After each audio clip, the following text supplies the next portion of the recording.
Your Excellency is cognizant of the development potential of the maritime domain.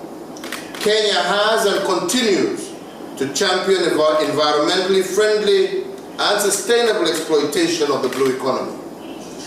Indeed, it is in this context that in November of 2018, together with Canada and Japan, we hosted the first ever Global Sustainable Blue Economy Conference in Nairobi, attracting delegates from over 184 countries. The conference dedicated a session to maritime security, recognizing that a secure maritime domain is an enabler for seaborne trade, jobs, as well as wealth creation. Kenya, therefore, welcomes this debate as continuing conversation on the subject and the Council's contribution to the attainment of the aspirations of the 2018 Nairobi Sustainable Blue Economy Conference. Mr. President, Kenya is an Indian Ocean rim state.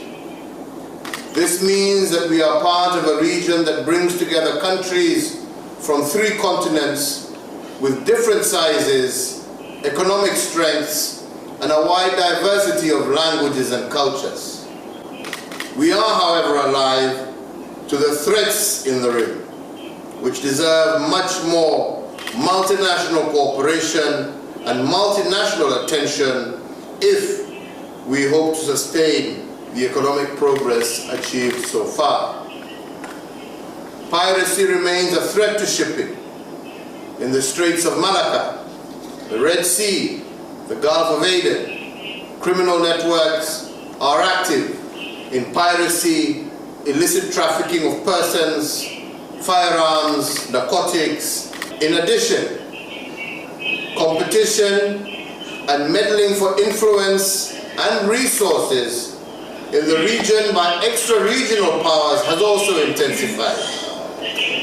Unless addressed with nuance, this will continue undermining the security of the coastal states and the maritime domain, and indeed the livelihoods of millions of people.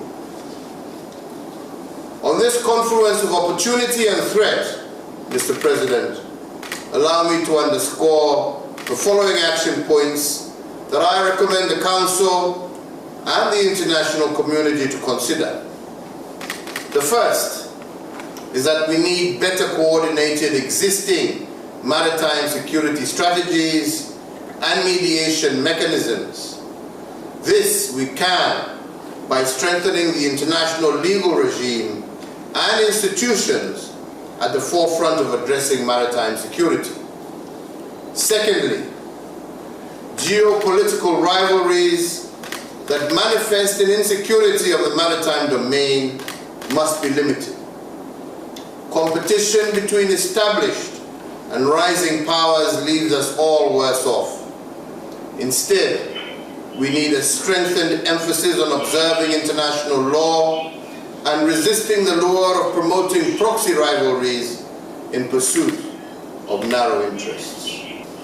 And last and not least, Mr. President, it is a reminder that the rising sea levels, as well as the extreme weather conditions, courtesy of climate change, threatens the existence of some small island states and coastal populations, and therefore successful global climate change adaptation and mitigation is key to the security of these states.